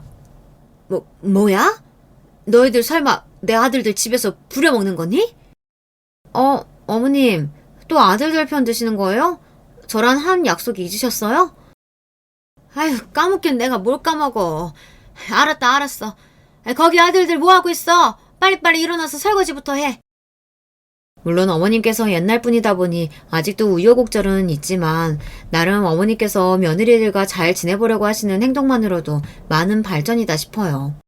예전처럼 잔소리는 아직 좀 하기는 하시지만 그래도 막말은 절대 안 하시거든요. 그리고 가장 큰 변화는 시어머니와 시아버지께서 새로운 일을 시작하셨다는 겁니다. 시어머니는 노인 일자리 센터에 다니시며 아르바이트 자리를 구해 소소하게 일을 하러 다니시고 시아버지는 아시는 분 공장에서 경비 일을 시작하셨어요. 자식들이 힘드시지 않냐고 물으면 오히려 좋다고 하세요. 나도 염치라는 게 있는데 언제까지 우리 며느리 집에 얹혀 살 순 없지. 열심히 일해서 월세 보증금이라도 벌 거야. 그럼 지금까지 우리 막내 며느리 신세만 지고 살았는데 이제는 우리도 열심히 벌어서 우리 손주 손녀들 용돈도 주고 맛있는 것도 사줘야지. 물론 바로 얼마 전까지만 해도 시어머니가 미워서 당장이라도 마포집에서 쫓아내고 싶었지만 지금은 생각이 바뀌었습니다. 고지식하고 당실들만 아셨던 시부모님께서 저 정도로 변하신 것도 많은 변화라고 느끼거든요. 언제 또 달라지실진 모르겠지만 그래도 요즘은 시댁에 가도 힘들지 않아요. 결혼 10년 만에 드디어 이렇게 가족이 되는 건가 싶습니다. 제가 잘하는 거겠죠? 여러분께서 아직 많이 부족한 며느리인 제가 잘하고 있다고 응원 글 댓글로 많이 남겨주세요. 저에게 큰 힘이 될 것 같습니다. 지금까지 기나긴 제 이야기 들어주셔서 감사합니다. 여러분의 가정에는 항상 즐거운 일만 가득하시길 바랄게요. 저와 언니는 엄마가 아주 어렸을 때 병으로 돌아가셔서 아빠와 같이 셋이서 살았어요. 아빠는 우리 자매를 키우려고 돈이 되는 일이라면 무엇이든 하셨습니다. 학창 시절에는 엄마가 없어서 놀림도 받았는데 워낙 언니와 아빠와 셋이 서로 의지하고 자라서 나중에는 신경이 쓰이지 않았어요. 오히려 언니는 그런 상황에서도 똑똑하게 공부를 잘해서 대학도 명문대에 입학했습니다. 형철아, 나야. 내가 이번에도 미안한데 우리 지은이 대학 학비가... 아, 그래? 알겠다. 저번에 빌린 돈은 내가 월급 받으면 무조건 갚을게. 고맙다. 어떡하지? 당장 다음 주에 지은이 학비를 내야 하는데. 저는 아빠가 언니의 대학 등록금을 대느라 힘들어하는 것을 보고 대학을 가지 않았어요. 언니처럼 공부를 잘하는 것도 아니라서 아쉽지는 않았습니다. 비록 이렇게 여유롭게 자라진 않았지만 그래도 이런 가정 형편을 원망한 적은 전혀 없어요. 그래서 저는 고등학교를 졸업하고 바로 동네에 있는 빵집에 취업했어요. 아르바이트하며 돈을 벌고 그 돈으로 전문대라도 가려고 했는데 운이 좋게 소개팅으로 남편을 만나 몇 년의 연애 후에 결혼하게 되었습니다. 친한 친구의 소개였는데 첫 만남부터 서로가 마음에 들었답니다. 저는 다정하고 저에게 한결같은 모습에 결혼을 결심하게 되었죠. 뭐라고? 시아버지는 제부가 초등학생 때 돌아가셨다고? 그러면 홀 시어머니야? 지영아, 언니는 조금 걱정돼. 그냥 노파심으로 말하는 건데 내가 결혼하고 보니까 홀 시어머니는 자식들한테 많이 의지하더라고. 언니가 걱정하는 게 뭔지는 알아. 그런데 우리 시어머니는 내가 이미 몇 번을 봤는데 되게 괜찮으셔. 그냥 하는 말이 아니고 진짜 인격적으로 선한 분이셔. 그리고 재혁 씨가 막내라서 아무래도 아주버님들께 더 의지하지 않을까? 야, 너 그건 모르는 거다? 삼형제라 그래도 아들이 꽤 있어서 다행이네. 아무튼 네가 짝을 만나서 결혼한다는 건 좋은 일인데 나는 네 친언니니까 걱정은 돼. 우리가 또 엄마가 없잖아. 내가 너 엄마 역할이라 그런 거지. 나도 언니 마음은 알아. 우리가 엄마가 없이 자랐으니까 시어머니를 더 잘 만나야 하잖아. 그래도 언니도 이미 재혁 씨 봐서 알겠지만 사람이 얼마나 성실한데? 비록 잘 나가는 대기업에 다니는 아주버님들만큼은 아니어도 사람이 선하고 성실하잖아. 너무 걱정하지 마. 저와 3살 차이가 나는 언니는 저에게 엄마나 다름없었습니다. 그래서 제가 시어머니가 남편이 없이 혼자서 삼형제를 키웠다는 말에 노파심으로 얼마나 걱정했는지 몰라요. 하지만 우리 시어머니는 제가 남편과 결혼하려고 처음 인사 갔을 때부터 느꼈지만 굉장히 선하신 분이셨어요. 아유, 우리 재혁이한테 말 많이 들었어요. 그렇게 예쁘다고 칭찬하더니 진짜로 예쁘게 생겼네. 무슨 텔레비전에 나오는 연예인 같아. 우리 아들하고 결혼해줘서 고마워요. 응? 어머님 부끄러워요. 그리고 재혁 씨도 잘생겼잖아요. 우와, 그런데 이 음식 다 어머님이 만드신 거예요? 어쩜 이렇게 솜씨가 좋으세요? 식당을 하신다고 들었는데 음식 때깔만 봐도 훌륭해요. 얼굴도 예쁜데 말도 예쁘게 하네. 우리 재혁이가 다른 복은 몰라도 아내 복은 타고났네. 음식은 그냥 입맛에 맞지 않을 수도 있는데 일단 이것저것 했으니까 먹어봐요. 어머님, 제가 먹어본 음식 중에 제일 맛있어요. 제가 집에서 밥을 잘 안 먹어서 음식 소리가 별로인데 어머님한테 많이 배워야 할 것 같아요. 재혁 씨가 이런 음식을 먹고 자랐다니 벌써 걱정이 되는걸요? 걱정할 게 뭐가 있어요. 만약에 반찬 투정하면 나한테 바로 전화해요. 자고로 남자는 아내가 해준 밥이 제일 맛있어야 해. 그냥 맛없어도 입 꾹 닫고 먹어야지. 그리고 반찬은 내가 매번 보내줄 거니까 걱정하지 말고, 응? 시어머니는 우리 친언니가 걱정한 것과 달리 마음씨가 아주 좋으신 분이셨어요. 물론 혼자 식당을 운영하며 아들을 무려 3이나 키운 분이라 강단은 있으셨죠. 자기 주장은 확실히 하지만 무례하지는 않은 분이셨어요. 엄마가 없이 자랐던 저라 시어머니의 화끈하면서 따뜻한 모습에 많이 끌렸습니다. 실제로 결혼 준비를 하며 우리 친정에서 제가 지원받은 거는 전혀 없었거든요. 제가 혼자 아이들을 키우며 빚을 갚고 뭐하고 하느라 딱히 해줄 수 있는 것이 없어요. 그래서 정말 죄송합니다. 어떻게든 애들이 결혼하는데 뭐라도 해줘야 하는데 아버지라는 사람이 이렇게 능력이 없어서. 사돈, 지금 무슨 말씀을 그렇게 섭섭하게 하세요. 이렇게 곱고 예쁘고 착하게 키워주신 것만으로도 다 하셨어요. 집은 제가 어떻게든 방 한 칸이라도 마련할 테니 걱정하지 마세요. 우리 쪽에서는 아버지가 해줄 수 있는 게 적었는데 시어머니는 아무렇지 않게 집을 마련해 주셨어요. 비록 반지하였지만 그래도 집을 얻어주신 게 어디예요? 심지어 결혼식에 들어가는 비용도 시어머니가 내주셨습니다. 지영아, 언니가 처음에는 조금 걱정했는데 지금 보니까 네가 나보다 결혼을 잘한 것 같아. 시어머니 인상도 좋으시고 언니가 이제 마음이 조금 놓인다. 내가 말했잖아. 우리 시어머니 진짜 좋은 분이라니까. 나 볼 때마다 칭찬도 얼마나 해주시는지 몰라. 그러니까 언니 너무 걱정하지 마. 언니도 내 엄마 역할하느라 그동안 수고 많았어. 우리 아빠가 혼자 너랑 나 키우면서 고생 많았는데 드디어 마음 편해진 것 같더라. 나도 남편이랑 시댁이 썩 마음에 드는 것은 아닌데 그래도 이 정도면 뭐 괜찮지. 아 참, 너 형님들은 어때? 원래 형제 집안은 며느리들끼리 신경전이 좀 있거든. 아직 얼굴을 별로 못 봐서 잘 모르겠어. 남편한테 듣기로는 두 분이 다 똑똑하다고 하던데. 좋은 시어머니를 만난 거는 분명히 행운이었어요. 하지만 문제는 다른 곳에 있었습니다. 바로 형님들이었어요. 시어머니가 저에게 너무 친절하고 따뜻했던 것과 달리 형님들은 첫 만남부터 그렇게 썩 좋지는 않았습니다. 우리가 대학 동문이거든. 그래서 유독 공감이 잘 되니까 서로 친해. 또 마침 남편들이 둘 다 대기업이라 말하면 통하는 게 많아. 동서는 그런데 혹시 어디 대학 나왔어? 아, 형님. 저는 집안 사정이 좋지 않아서 고등학교를 졸업하고 바로 일했어요. 그러다 남편을 만나 이렇게 결혼까지 하게 된 거예요. 어머, 대학을 안 나왔다고? 나랑 형님은 명문대 출신이라 대화 수준이 좀 높은데 동서가 괜찮을지 모르겠다. 혹시 나중에 소외감 든다고 뭐라 할까봐 미리 말하는 거야. 네? 아, 네. 알겠습니다. 아우, 동서, 장난도 적당히 쳐야지. 아, 왜 그래? 장난이니까 너무 신경 쓰지는 마. 우리 그런 사람들 아니야. 사실 첫 만남에 저렇게 말하는 경우가 많지 않잖아요. 아무리 장난이라고 해도 장난이 아닌 게 눈에 보였어요. 너무 당황하기도 하고 이게 무슨 상황인가 싶었습니다. 대놓고 자기들은 명문대고 동문이라 친하다고 선을 긋는 모습에 어안이 벙벙했어요. 그렇지만 그때는 결혼하면 막상 만날 일이 적어서 최대한 저만 잘하면 되겠다고 생각하고 넘겼습니다. 제가 먼저 다가가면 형님들도 마음을 열 거라 생각했어요.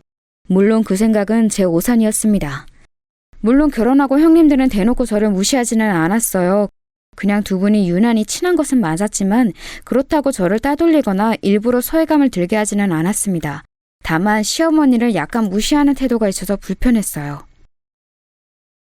얼마 전에 텔레비전에서 보니까 나 같은 늙은이들도 해외여행을 다니더라. 나는 중학교까지만 나오고 그 뒤로는 집안이 어려워서 일만 했거든. 그래서 나중에 늙으면 프랑스나 독일 같은 유럽에 가보고 싶어. 거기도 영어를 쓰지? 영어 공부도 해야겠다. 어머님, 독일은 독일어를 쓰고 프랑스는 프랑스어를 써요. 물론 영어도 세계 공용어라 쓰긴 하지만 해외라고 다 영어만 쓰고 그러는 거 아니에요. 아, 그러니? 영어만 잘하면 갈 수 있을 줄 알았는데 그게 아니야? 가서 말도 안 통하면 어떡하지? 그냥 가지 말아야 하나? 간단한 인사랑 기본 표현만 익혀서 가면 되죠. 그것도 싫으시면 패키지로 가세요. 그렇게 어려운 건 아니잖아요. 어차피 나가면 쓰는 표현만 쓰니까 괜찮아요.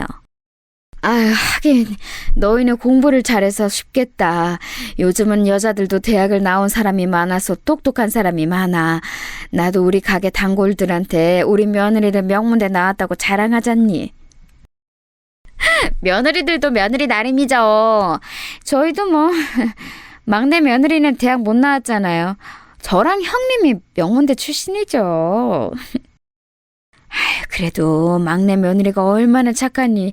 대학이 뭐가 그리 중요하겠어. 그냥 사람 됨됨이가 제일 우선이다. 사람은 심정을 곱게 써야 성공하는 거야. 어머, 우리가 얼마나 열심히 공부해서 대학에 들어갔는데요. 어머니 섭섭해요. 오히려 요즘에 대학을 안 나오는 사람이 더 적어요. 너도 나도 일단 전문대라고 나오더라고요. 이런 대화가 이어지면 저는 자리에 앉아있는 게 너무 불편했어요. 그래서 일부러 슬그머니 일어나 화장실에 가서 있거나 부엌에서 요리하는 척을 하고는 했습니다. 형님들이 유독 본인들이 나온 대학에 자부심이 넘치는 사람들이었거든요. 제가 그래도 이때 별말 안 하고 넘어간 이유는 바로 시어머니였습니다. 혼자 민망해서 자리에서 일어나 딴청을 피우면 시어머니는 꼭 저를 찾아오셨어요. 아가, 미안하다. 내가 괜히 해외여행 얘기를 꺼내서 또 대학 얘기가 나오게 했네. 우리 막내 며느리도 똑똑한데 말이야. 대학이 다가 아닌데. 그렇지? 마음 상했다면 미안하다. 아니에요. 어머님이 뭐가 미안하세요? 저는 괜찮아요. 그리고 저는 대학 안 나온 거 그렇게 부끄럽게 생각하지 않아요. 어머님 말씀대로 사람 됨됨이가 중요한 거죠. 남편도 그렇게 말했어요.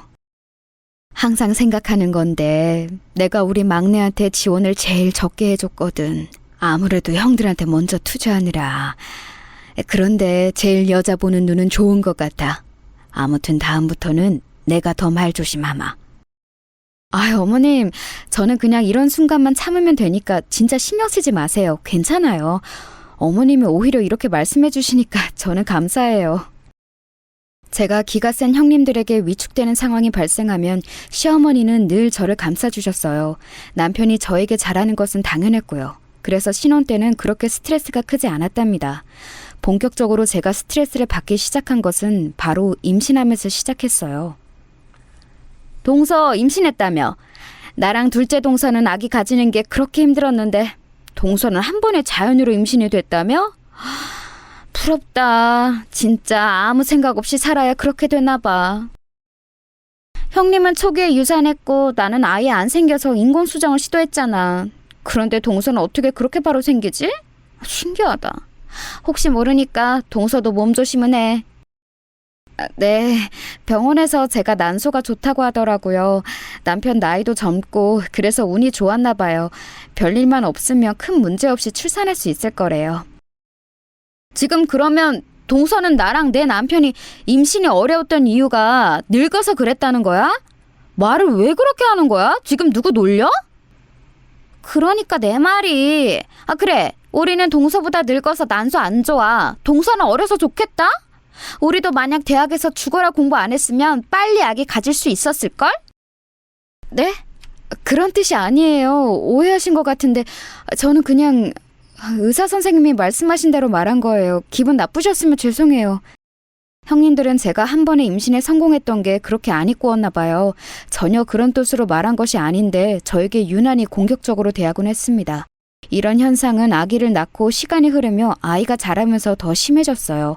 공교롭게도 형님들의 자식들은 다 아들이었고 우리 부부의 아기는 성별이 딸이었습니다. 그래서 시어머니가 유일한 손녀라 예뻐하셨어요. 당신께서도 아들만 낳아서 유난히 우리 딸이 막내고 그러니까 예쁘셨나 봐요.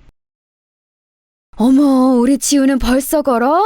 아직 돌도 안 됐는데 웬일이니? 엄마 닮아서 예쁘고 다리가 길어서 그런가? 이렇게 빨리 걷는 아기는 내 주변에서 처음이네. 우리 아들들도 좀 늦게 걸었거든. 안 그래도 병원에서 지우가 유난히 발달이 좋대요. 저랑 남편은 그냥 지우가 건강하기만 하면 바랄 게 없어요. 그런데 이렇게 쑥쑥 자라주니까 너무 고맙죠. 원래 여자아이들이 어릴 때는 발달이 빨라. 그리고 지우 그렇게 빠른 것도 아닌데? 내 주변에선 지우보다 훨씬 빨리 걷던 애들 많아. 맞아. 요즘 공원 가면 지우만한 애들 이미 뛰고 있더라. 그렇게 특별한 경우는 전혀 아닌 것 같은데? 아들이면 몰라도 딸이면 뭐 저 정도는 기본이지. 그러니? 그런데 내가 기억하기로 우리 손자들도 저 개월수에 안 걸었던 것 같은데. 어쨌든 우리 손주들 보니까 내가 기분이 너무 좋다. 이제 밥 먹게 준비하자. 우리 딸은 제 입으로 이런 말을 하기가 좀 그렇지만 매우 발달이 빨랐어요. 병원에서도 의사 선생님이 적어도 안 클까봐 걱정할 필요는 없다고 하셨거든요. 이런 발달은 해가 지나고 유치원에 가면서 더욱 심해졌습니다. 단순히 몸의 발달이 빠른 줄 알았는데 우리 딸은 지능적으로도 매우 두각을 나타냈거든요. 오죽하면 유치원 담임 선생님이 어느 날 저를 유치원으로 불러서 갔더니 진지하게 말씀하셨습니다. 제가 웬만하면 이런 말씀 안 드리는데요. 어머님, 지우가 또래 친구들과 비교해서 많이 똑똑해요. 사용하는 언어도 그렇고 생각하는 것도 그렇고 아무래도 영재 같은데 기관에 가서 검사라도 받아보세요. 아, 그래요? 선생님 말씀은 정말 감사합니다. 아기 아빠랑 진지하게 상의해 볼게요. 어린이집 다닐 때도 똑똑하다는 말은 들었는데 저희가 사정이 안 되어서 영어 유치원도 안 보냈거든요. 제가 경력이 10년이 넘어가는데 지우처럼 똑똑한 아이는 처음 봐요. 어머님, 저 다른 교사와 달리 빈말 안 하는 거 아시죠? 저 믿고 한 번만 검사를 받아보세요. 원장님도 지우가 남다르다고 하셨어요. 네, 우리 지우 좋게 봐주셔서 감사합니다. 건강하게만 자랐으면 좋겠다고 했는데 이렇게 똑똑할 줄은 몰랐어요.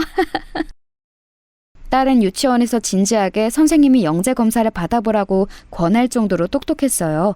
남편과 저는 딸이 무리하게 공부하는 것을 절대 바라지 않았습니다. 왜냐하면 형님들이 조카들에게 공부로 스트레스를 주는 것을 바로 옆에서 지켜봤거든요. 명절이나 집안의 행사가 있어서 모이면 조카들은 노는 것이 아니고 식탁에 앉아 학습지를 풀기 바빴습니다. 미리 선행학습을 해야 학교에서 진도 놓치지 않고 따라가더라. 지금 영어랑 수학이랑 국어 시키고 있는데 다음 달부터는 과학도 시키려고. 요즘 애들은 미리 전과목 예습이 필수야. 알지? 아유, 그럼요. 우리처럼 엄마들이 아이들 공부에 관심이 많아야 애들도 적응을 잘하죠. 이렇게 안 하면 나중에 분명 뒤처져서 애도 엄마도 스트레스 받잖아요. 요즘은 그리고 체육이랑 미술, 그리고 악기도 하나씩은 해야 해요. 나 그래서 이번에 미술학원에 추가로 피아노도 시키려고. 아이 친구들 엄마 만나면 너도 나도 사교육에 진심이더라. 헉, 어머, 너희 장난 그만 치고 빨리 학습지 풀어! 그거 다 풀어야 놀 수 있어? 형님들은 조카들을 식탁에 앉혀두고 감시하기 바빴어요. 조카들은 울상이 되어 칭얼거리고 하기 싫다고 하는데도 억지로 시켰죠. 그 모습을 보고 남편과 저는 절대 그러지 말자고 다짐했습니다. 공부는 본인이 하고 싶어야 하는 거지 남이 시켜서 하는 게 아니잖아요. 조카들이 그렇다고 공부를 잘하는 것도 아니고 오히려 못하는 쪽에 가까웠거든요. 저렇게까지 시키는데 반에서 두각을 보이지 않았으니 형님들이 얼마나 애가 탔겠어요. 아무튼 유치원에서 선생님의 말씀을 듣고 집에 와서 남편과 얘기했어요. 우리 지우가 똑똑하다고 하니까 기분은 좋아. 아이가 똑똑하다는데 싫어할 부모가 어디 있겠어? 그런데 여보, 나는 우리 아이가 그냥 평범하게 자랐으면 좋겠어. 우리가 처음에 지우 낳았을 때 다른 것은 바라지도 말고 건강하기만 바랬던 거 기억나? 기억하지. 그래서 나도 선생님께 당신하고 상의한다고 했던 거야. 지우가 영재 판정을 받으면 우리야 좋겠지. 그런데 아이가 힘든 길을 갈까봐 무섭기도 해. 또 우리가 형편이 그렇게 좋지는 않잖아. 듣기로는 영재는 무조건 교육을 받아야 한다는데 그게 좀... 우리가 나 혼자 외벌이로 돈을 버니까 내가 형들처럼 대기업에 다니는 것도 아니고 선생님께서 좋게 봐주신 것은 너무 좋아. 그런데 일단 우리 조금 더 기다려보자. 초등학교에 입학하면 그때는 또 평범한 수준이 될 수도 있잖아. 남편과 저는 아주 긴 얘기를 나누었어요. 그리고 결국 영재 검사는 받지 않는 것으로 결정했습니다. 만약 영재로 판정이 되면 그때는 뭐라도 시켜야 할 것 같았거든요. 그래서 선생님께 연락해서 나중으로 검사를 미루었어요. 그렇게 아이는 초등학교에 입학했습니다. 그런데 웬걸 초등학교를 들어갔더니 또 담임 선생님께서 저를 학교로 부르셨어요. 아무래도 지우가 영재가 맞는 것 같다고 하셨죠. 한 번도 아니고 2번이나 선생님들이 영재 얘기를 꺼내는 것을 보고 남편과 저는 반신반의로 딸을 기관에 데려가서 검사했어요. 아이가 많이 똑똑해요. 어머님, 아버님, 여기 표 보이세요? 지우는 지금 상위 3%의 머리를 가지고 있어요. 언어 구사력도 그렇고 사고력과 창의력이 너무 월등해요. 이 정도면 영재가 맞고 아주 크게 될 아이라고 보여요. 기관에서 영재 판정이 내려졌습니다. 그리고 남편과 저는 더욱 고민하게 되었어요. 물론 우리 자식이 똑똑하다는 객관적인 평가가 있으니 당연히 기분은 좋았습니다. 하지만 현실적으로 교육에 들어가는 비용이 걱정되더라고요. 그리고 이 얘기가 자연스럽게 시댁 식구들이 모였을 때 나오게 되었어요. 그러자 형님들은 이때부터 저를 티나게 싫어하기 시작했습니다. 어머, 그래? 우리 손녀가 영재야? 텔레비전에서 영재들이 나오는 것을 보기만 했는데 아주 가까이에 영재가 있었네. 심지어 2번째로 선생님이 말씀하셨다고? 아유, 그걸 왜 이제 얘기해? 너무 기쁘다. 처음에는 나중에 크면서 영재가 아니라는 말이 나올 수도 있으니까 일부러 넘겼어요. 그런데 선생님들이 오히려 지우가 똑똑하다고 하셔서 감사해요. 저랑 남편은 지우가 그냥 건강하기만 바라서 지금 심정은 얼떨떨해요. 앞에서는 아무것도 안 시키는 척하더니 동서 되게 웃기다. 알고 보면 집에서 지우 잠도 안 재고 공부시키는 거 아니야? 우리가 애들 학습지 풀게 할 때 지우는 혼자 인형놀이만 하는 것도 일부러 그런 거지? 네? 전혀 아니에요. 지금도 학원은 남들 다니는 영어학원 하나만 다니고 있어요. 형님도 아시잖아요. 우리 형편 그렇게 좋지 않아요. 이것저것 시키고 싶어도 오히려 못 시키고 있어요. 뒤에서 우리 몰래 좋은 거 시키지 말고 효과 본 거 있으면 우리한테도 얘기하고 그래. 가족인데 숨길 필요 없잖아? 그리고 지우는 확실히 서방님 머리 닮았나 보다. 아우 장난이야. 왜들 그러니? 그만하고 밥이나 먹자. 나는 우리 손주들이 똑똑하고 건강해서 너무 행복해. 자, 이제 공부 얘기는 하지 말고 즐거운 얘기를 하자. 제가 어쩌다 우리 지우가 영재 판정을 받았다고 하니 형님들은 너무 티가 나게 견제하더라고요. 그도 그럴 것이 시댁에 모이면 조카들은 영어 단어를 외우고 수학 학습지를 풀고 심지어 무슨 인터넷 강의까지 보느라 바빴어요. 당연히 표정은 죽상이었고 하기 싫어하는 것이 눈에 보였습니다. 그렇게 불편한 시댁 모임이 끝나고 집에 갔는데 시어머니에게 연락이 왔습니다. 무슨 일인가 싶어 받았더니 시어머니는 조심스럽게 얘기를 꺼내셨어요. 아가, 너희 형님들한테는 비밀이다. 내가 우리 막내 아들만 생각하면 미안해서 그래. 형들 대학 보내고 공부시키느라 늘 뒷전이었거든. 그래서 우리 손녀한테라도 지원해주고 싶은 마음이 들어.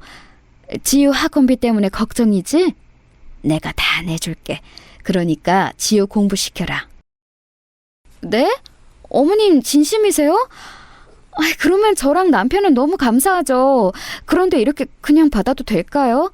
남편하고 얘기할 때도 계속 지우가 크면서 학원비가 많이 들어갈 텐데 그걸 감당할 수 없을 것 같아 고민이었거든요. 내가 식당을 이렇게 매일 나가는 이유가 뭐겠니? 우리 가족들 행복하게 살길 바라서 그런 거지. 우리 막내가 어려서부터 똑똑했는데 형들에 밀려서 크게 지원 못 해준 게 내 한이란다. 그러니까 너희 형님들한테는 말하지 말고.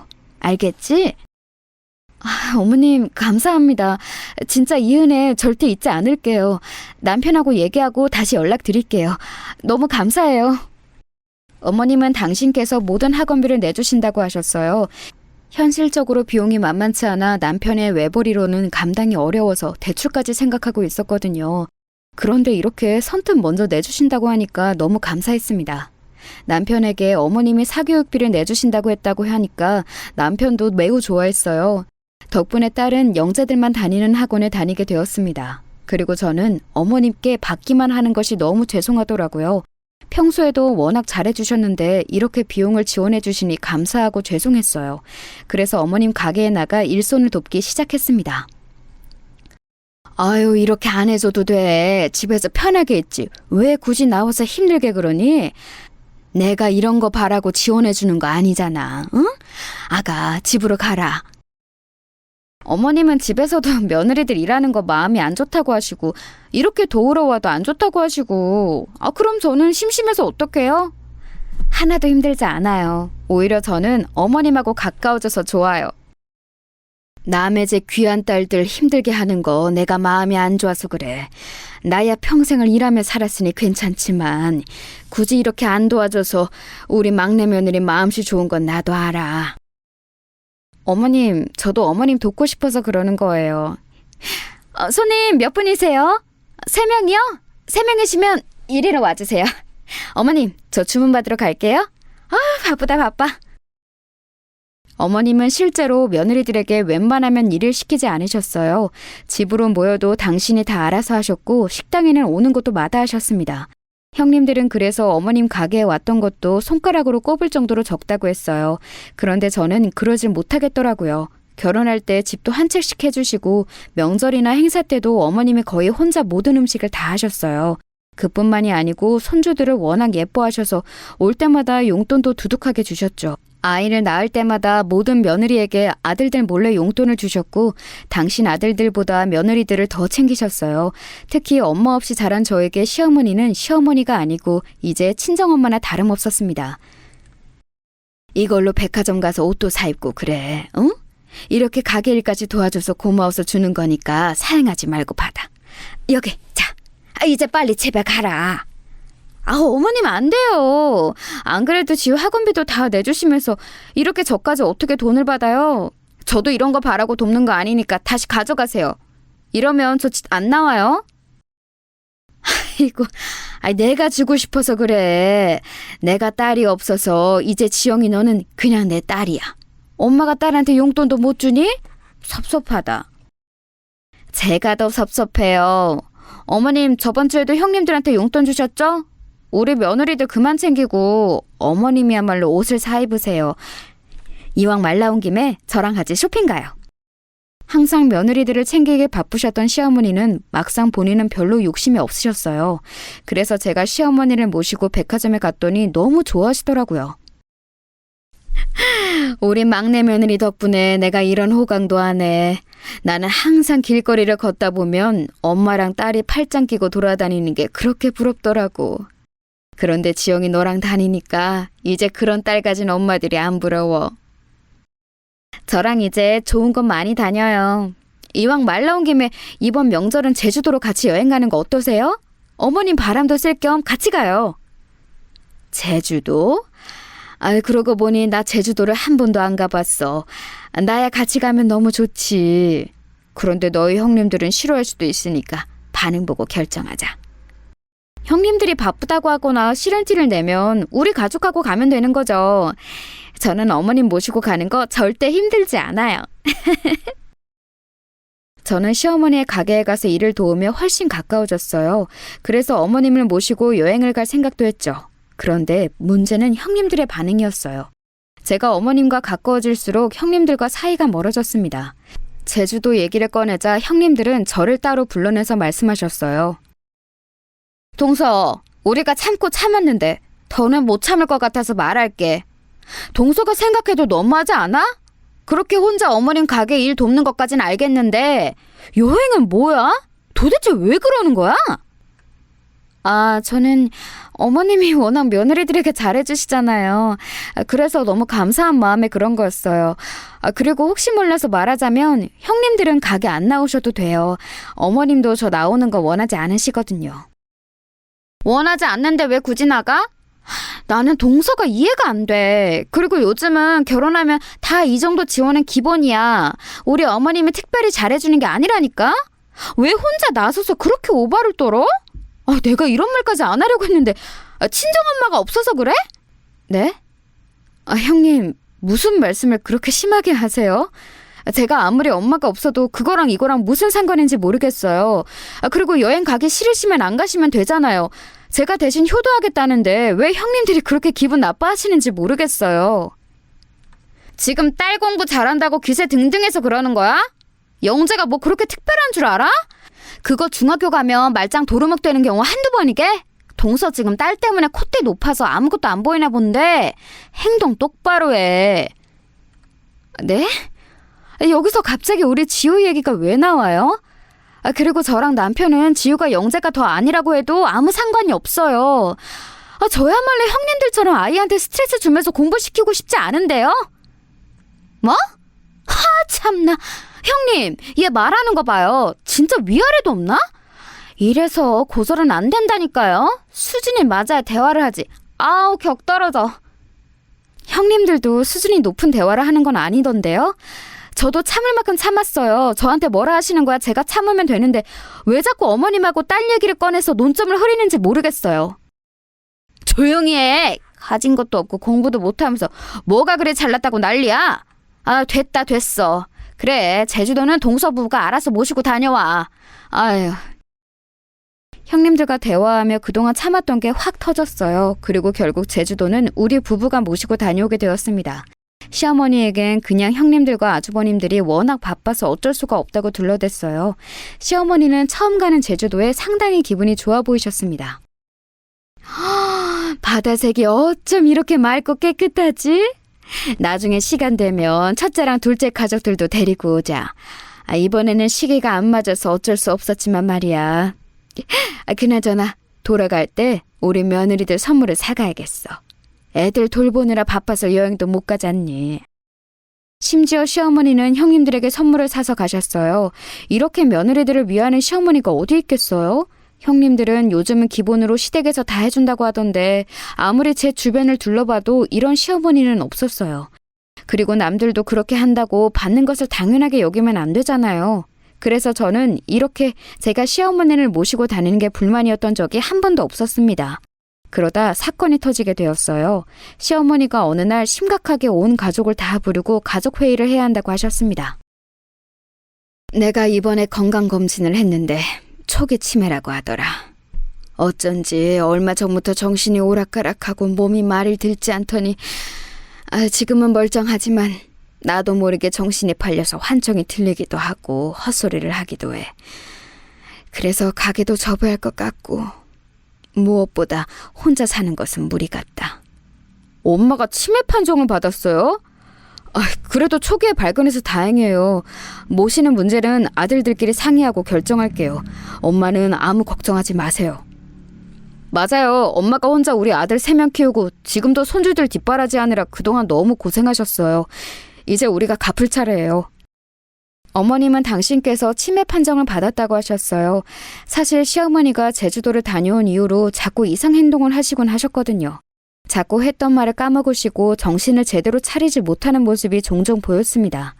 남편과 둘이 혹시 치매 아닌가 걱정했는데 그 걱정이 현실로 바뀌었죠. 시어머니의 폭탄 발언 이후 어머님 없이 자식들 부부만 모여서 얘기가 나왔어요. 형님들은 아주버님들이 앞에 있자 딱히 크게 말을 꺼내지 않더라고요. 어머님을 누가 모실지 결정해야 하는데 혹시 의향 있는 집 있니? 우리는 애들이 이제 고등학생이라 집에서 공부를 해야 해서 현실적으로 힘들 것 같은데. 그럼 우리가 모실까? 막내는 집이 좁아서 힘들지 않아? 너희는 남는 방이 없잖아. 그렇지? 어머니 오시면 아마 거실에서 지내셔야 할 것 같아. 그런데 형 괜찮겠어? 형수님 괜찮아요? 치매가 모시는 게 진짜 힘들다고 하더라고. 주변에서도 그렇고 텔레비전만 봐도 힘들어 보이긴 했어요. 저는 사실 자신이 없긴 해요. 원래 병간호는 아무나 하는 게 아니라고 하더라고요. 동서는 어때? 어머님하고 제일 친한 게 동서잖아. 그런데 어머니가 워낙 당신에게 해준 게 많잖아. 우리도 많이 지원받았고 또 저번에 당신 친정빚도 대신 갚아주셨고. 여보! 지금 무슨 말을 하는 거야? 그 얘기가 여기서 왜 나와? 그렇게 치면 여기서 지원 안 받은 집이 있어? 저는 둘째 아주버님의 말을 듣고 깜짝 놀랐어요. 어머니가 알고 봤더니 둘째 형님의 친정 빚을 대신 갚아주셨더라고요. 이 대화를 통해 저는 확신하게 되었습니다. 어머님이 분명히 입을 꾹 닫고 모른 척하는 큰형님에게도 몰래 지원해 주셨을 거라는 사실을요. 분위기가 둘째 형님네가 모시는 분위기로 가자 둘째 형님은 크게 당황하는 모습을 보였습니다. 그렇게 그날 대화가 끝났는데 아니나 다를까 형님들은 또 저를 불러냈어요. 예상한 반응이라 덤덤하게 나갔더니 역시나 형님들은 대놓고 저에게 말했습니다. 동서는 왜 이렇게 얄미워? 거기서 어떻게 본인이 어머님 모시겠다고 말을 하나도 안 해? 왜? 막상 치매 걸린 어머님 모시는 건 힘드니? 진짜 사람 그렇게 안 봤는데 너무하네. 아주버님들이 말씀하셔서 제가 말할 타이밍이 없었어요. 그리고 어머님 모시는 건 둘째 형님이 하는 걸로 결정난 거 아니었나요? 동서, 지금 무슨 소리를 하는 거야? 아직 결정 안 났어. 제주도도 모시고 갔던 거는 동서잖아? 동서가 모셔야지. 왜 내가 모셔? 말이 되는 소리를 해. 그렇게 평소에 둘이 잘만 다니더니 막상 아프니까 무시하는 거야? 그래, 동서는 어차피 하는 것도 딱히 없잖아. 나랑 둘째 동서는 워낙 바빠서 어머님 모셔도 제대로 못 돌봐. 그러니까 치매 걸린 어머님은 동서가 모셔. 우리는 사실 너무 곱게 자라서 아픈 노인을 돌보는 거 적성에 안 맞아. 뭐라고요? 여기서 곱게 자란 게 왜 나와요? 그리고 형님들은 어머님께 지원을 그렇게 받아놓고 어떻게 이렇게 바로 그러세요? 지금 우리 가르치는 거야? 누가 누굴 가르쳐? 고졸에 몸만 쓸 줄 알아서 하는 거라고는 어머님 가게 가서 돕는 게 전부잖아. 그럼 내가 지금 명문대까지 나왔는데 집에서 치매 노인을 모시라는 거야? 배운 게 없으면 조용히 하란 말이야. 말씀 너무 심하게 하시는 거 아니에요? 어머님이 형님네 친정 빚까지 갚아주셨는데 형님은 어떻게 그러실 수가 있으세요? 그래요. 그럼 제가 어머님 모실게요. 남편한테 말할 테니까 그렇게 하세요. 거의 강제로 어머님을 모시게 된 저는 너무 어이가 없었어요. 평소에 저를 싫어하고 무시하는 것은 이미 알고 있던 사실인데 막상 또 눈앞에서 들으니 속상했습니다. 받을 건 다 받아놓고 치매 걸린 어머님을 무슨 원수처럼 취급하는 모습에 제가 다 서운하더라고요. 저런 모습을 보자 제가 어머님을 도저히 둘째 형님네 집으로 보낼 수가 없었습니다. 너무 대놓고 싫어하는데 어머님이 같이 살면 어떤 취급을 당할지 눈에 보였어요. 그래서 남편에게 제가 모시겠다고 얘기했습니다. 뭐라고? 당신 진짜 괜찮겠어? 엄마는 당신을 모신다고 하면 당연히 좋아하실 거야. 당신은 며느리 중에 제일 살갑게 구는 건 맞잖아. 나는 당신에게 미안해서 먼저 모시자고 못했는데 정말 너무 고맙다. 우리 지우 학원비도 어머님이 내주시잖아. 어차피 가게도 곧 닫으실 거면 나도 하는 일 없으니까 내가 모실게. 나 친정엄마 없어서 외로웠던 거 알지? 어머님은 이제 내 친정엄마잖아. 우리가 모시자. 남편은 제가 어머님을 집에서 모신다고 하니까 고마워했어요.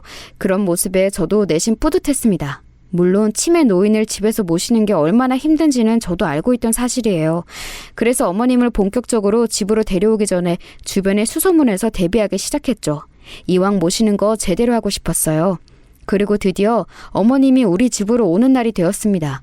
어머님은 살던 아파트도 처분하고 우리 집으로 들어오셨어요. 표정이 묘한 어머님을 앉혀놓고 저는 준비한 말을 하기 시작했습니다. 어머님, 제가 관공서에 갔더니 치매 노인 활동이 있더라고요. 그래서 그거 알아보고 이미 신청했어요. 저랑 같이 다녀요. 그리고 혹시 몰라서 주변 병원도 몇 개나 알아봤고 또 노인을 위한 놀이활동 이런 것도 많더라고요. 물론 이런 곳 다니는 건 제가 책임지고 돌아다닐 거예요. 혹시 가기 싫으시면 언제든지 말씀하세요. 저는 어머님이 저랑 같이 살면서 무엇보다 마음이 편하셨으면 좋겠어요. 제가 말을 끝내자 어머님의 눈에는 눈물이 맺혀 있었어요. 그리고 말을 잇지 못하는 모습에 저는 일부러 더 말을 하기 시작했습니다. 그런데 너무 놀라운 말을 듣게 되었어요. 저는 너무 놀라서 순간 입만 벌리고 아무 말도 하지 못했습니다. 아직도 그 순간이 기억날 정도로 생생해요. 어머님이 뭐라고 말씀하셨는지 아세요, 여러분? 아가, 지영아, 새아가, 너무 고맙다. 너한테는 내가 면목이 없어. 이렇게 마음씨가 착한 사람이 내 며느리라니. 에이, 우리 어머님 또 왜 이러실까? 저한테 이제 어머님은 친정엄마라고 제가 말했죠? 그러니까 치매 걸렸다고 속상해하지 마세요. 저는 어머님이 벽에 똥칠해도 아무렇지도 않아요. 그동안 저 결혼하고 예뻐해 주셨던 거 알아요. 그거 이제 제가 갚을 차례잖아요. 아가, 놀라지 말고 들어라. 나 치매 아니란다. 그러니까 그런 일은 일어나지 않아. 나는 애초에 치매 판정을 받은 적이 없어. 건강검진에서도 의사가 어쩜 이렇게 건강관리를 잘했냐고 물어볼 정도로 멀쩡했단다. 네? 아니... 진짜 너무 당황스러워서 입만 벌리고 시어머니를 쳐다봤어요. 치매 판정을 받은 사실이 없다는 어머님은 말 그대로 너무 멀쩡해 보이셨습니다. 놀란 저에게 시어머니는 담담하게 말을 꺼내셨어요. 아가, 내가 할 말이 있으니 며느리들과 아들들을 다 불러주겠니? 긴히 할 말이 있단다. 아주 중요한 얘기야.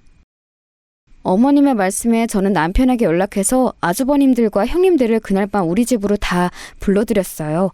그리고 아주 충격적인 소식을 알게 되었습니다. 어머님은 우리 집 거실에 모인 가족들을 보더니 품에서 핸드폰을 꺼내셨어요. 그리고 그 핸드폰에서 녹음 파일을 재생하자 저는 깜짝 놀라 아무 말도 할 수 없었습니다. 아휴, 저 노인이 지금 이걸 선물이라고 사온 거야? 센스가 어쩜 이렇게 구려? 나는 같이 제주도 가자는 소리에 기겁했잖아. 저 노인네를 데리고 내가 제주도에 왜 가? 미쳤어? 그러니까요. 저도 너무 놀랐어요. 막내 쟤는 어머님 옆에 꼭 붙어서 콩고물 떨어지는 거 받아먹으려는 게 보여요. 얄미워 죽겠어. 이러다 저 노인의 병 걸리면 모른 척 하겠죠? 딱 보면 몰라. 요양원 보내자고 할걸? 재산 노리고 저러는 거 눈에 보이잖아. 노인네는 그것도 모르고 좋댄다. 그나저나 저번에 친정비 갚는다고 돈 받았다고 했지? 나도 친정 핑계대고 돈 받을까? 아이, 대충 둘러대고 돈 받아요. 나 그걸로 가방 샀잖아.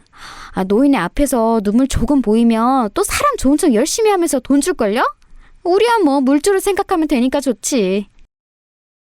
그 녹음에는 형님들이 시어머니를 흉보는 목소리가 가득 담겨 있었어요. 형님들은 녹음본이 재생되자 소스라치게 놀라며 핸드폰을 뺏으려고 했습니다. 하지만 어머니의 완강한 태도에 아주버님들이 나서서 형님들을 안쳤어요. 녹음본이 끝나자 어머님은 당당하게 말씀하셨습니다. 내가 그동안 첫째와 둘째 며느리가 나를 무시하는 것은 알고 있었다. 그런데 이렇게 뒷담화를 심하게 할 줄은 몰랐어.